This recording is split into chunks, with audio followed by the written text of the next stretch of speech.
اللہ اکبر. اس انسان کو نماز بھی سکون سے نہیں پڑھنے دی. روایت کہتی ہے نافلہ صبح کی پہلی رکعت کا پہلا سجدہ تھا. ہمارے اور آپ کے مولا ابھی سر سجدے سے اٹھا رہے تھے کہ اتنے میں اس ابن ملجم ملعون نے جو علی کے سر پہ ضربت لگائی، ادھر علی کے سر پہ ضربت لگی، ادھر جبرائیل کی آواز فضا میں گونجی، واللہ لقد تہدمت ارکان الہدا، خدا کی قسم ہدایت کا منارہ منہدم ہو گیا.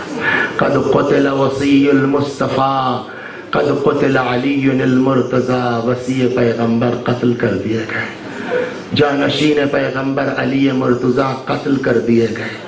یہ ایک ایسی آواز تھی، اس کو ذرا سا سن لیجیے 2 منٹ، کہ روایت کہتی ہے کوفے میں کوئی ایسا گھر نہیں تھا جس میں جبریل کی یہ آواز نہ پہنچی ہو. روایت کا کہنا ہے، ظاہر ہوتا ہے کہ پرانے زمانے میں شہر کی دیواریں ہوتی تھی، ایک شہر سے نکلنے کا دروازہ ہوتا ہے. جب تک پبلک سمجھے تب تک ابن ملجم مسجد سے فرار کر چکا ہے اور بھاگ رہا ہے، کوفے سے باہر جانا چاہتا ہے. کوفے کے دروازے کے قریب ایک مومن کا گھر ہے. اس کی بیوی نے یہ جملہ سنا کہ علی قتل کر دیے گئے، جبریل کی آواز. اس نے تلوار پکڑائی، باہر نکل، دیکھ میں نے کیا آواز سنی ہے. یہ مومن تلوار لے کے نکلا کہ چلے دیکھیں معاملہ کیا. ادھر دیکھا ڈھاٹا باندھے ہوئے ابن ملجم بھاگنا چاہتا ہے. اس نے کہاں جا رہے ہو؟ نماز جماعت ہونے جا رہی ہے. کہا بہت ضروری کام ہے. کہا علی کے پیچھے نماز، اس سے زیادہ ضروری کوئی کام ہے؟ ہم نے ایک آواز سنی علی قتل کر دیے گئے، کہیں تو علی کو مار کے بھاگ تو نہیں رہا ہے؟ روایت کہتی ہے، شیخ عباس قمی کہتے ہیں کہ ابن ملجم ملعون کہنا چاہتا تھا نہیں، لیکن قدرتی طور پر اس کی زبان سے نکل گیا ہاں. جیسے اس نے کہا ہاں میں مار کے بھاگ رہا ہوں، اس مومن نے تلوار نکال لی اور ابن ملجم سے لڑنا شروع کیا.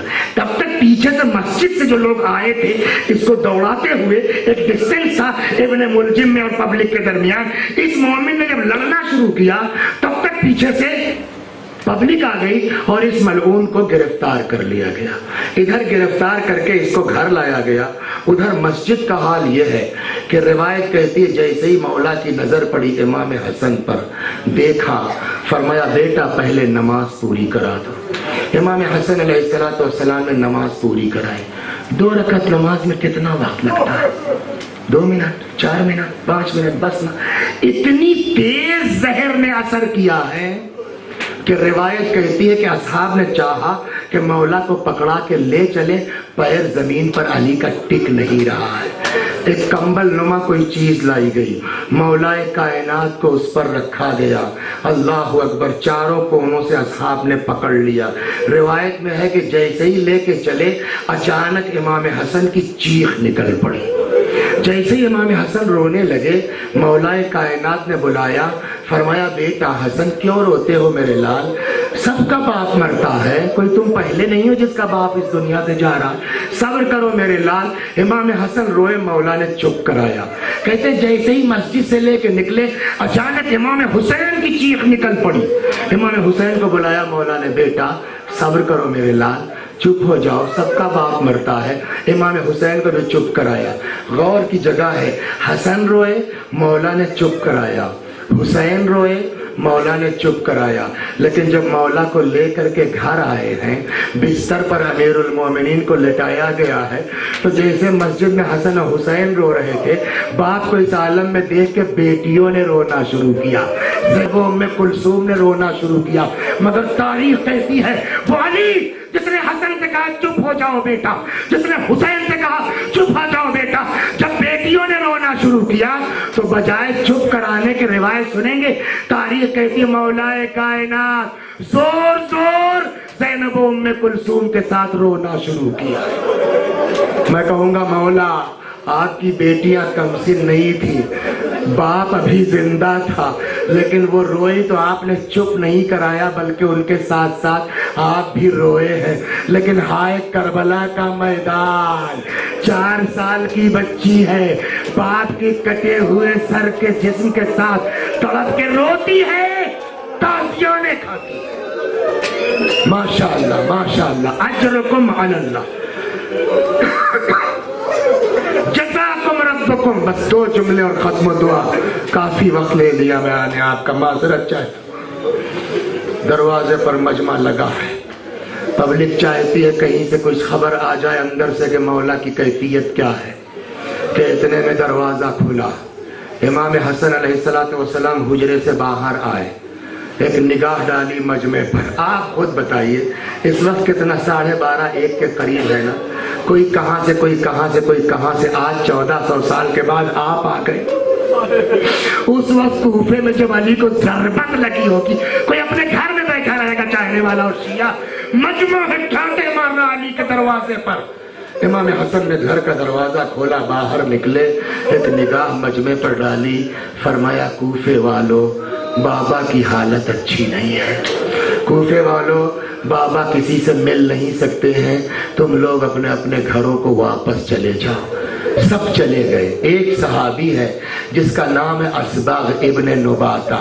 असबग कहते हैं चाहा तो मैंने भी, मगर मेरा पैर नहीं उठ रहा था, मैं वहीं बैठ गया। थोड़ी देर के बाद इमाम हसन अलैहिस्सलाम ने फिर दरवाजा खोला, देखा सब जा चुके, असबग बैठे। असबग, तुमने बाबा का हुक्म नहीं सुना, तुम नहीं गए?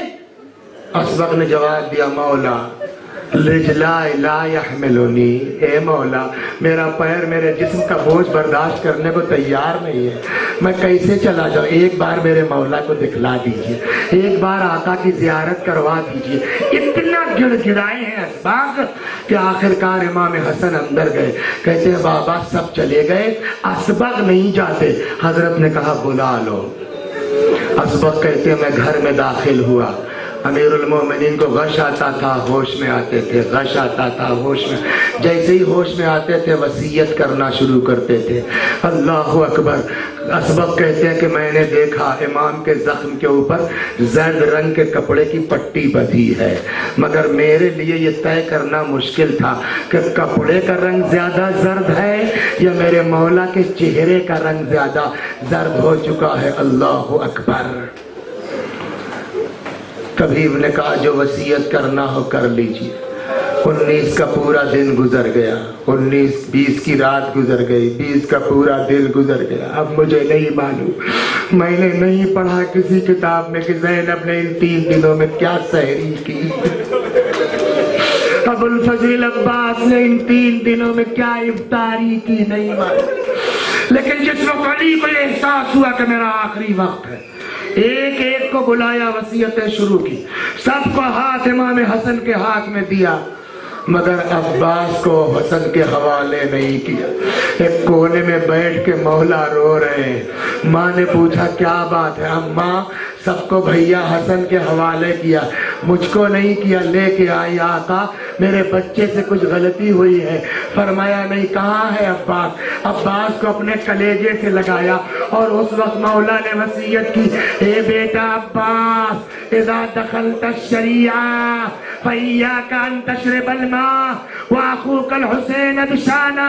ए बेटा अब्बास, अरे जब तक तेरा भाई प्यासा रहे, ए अब्बास खबरदार पानी को मुंह न लगाना, मौलाए कायनात शहीद हो गए। बस ये आखिरी फिक्रा, ये जरूरी है। आप हालांकि रो चुके, दफन किया गया, दफन करके पलट रहे हैं, किसी ने आवाज नहीं दी, किसी ने पुकारा नहीं। खडर से रोने की आवाज खुद इमाम हसन हुसैन ने महसूस कर ली। गए देखा अंधा है, बिलक बिलक के तड़प तड़प के रो रहा है। क्या बात है? कहने लगा मैं नाबीना हूं, मेरा कोई नहीं है।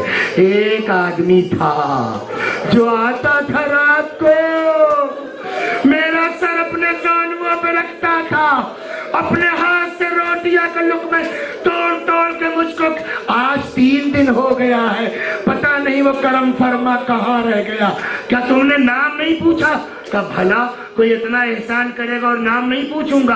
का मैंने जब भी पूछा उस आदमी ने नाम नहीं बताया, टाल गया। ये कह के फकीरुन जालस फकीरन, मिस्कीनुन जालस मिस्कीनन। हाँ एक पहचान है। का क्या? का वो यहाँ काफी देर बैठता था, बैठ के जिक्र खुदा करता था। जितनी देर वो जिक्र इलाही करता था ना, दरो दीवार से जिक्र इलाही की आवाज आती थी, मैं इतना सुनना था। इमाम हसन ने आवाज, ए भाई वो कोई और नहीं, मेरे बाबा अमीरुल मोमिनीन थे जिन्हें हम दफन करके आ रहे हैं, इतना सुनना था। अंधे ने कहा मुझे मौला के कब्र तक पहुंचा दो। कब्र अली पर आया, एक चीख मारी, खुदा अब अली के बाद जिंदा नहीं रहना चाहता, मुझे भी अली के पास बुला। वसयअलमुल लज़ीना ज़लमू अय्य मुनक़लब।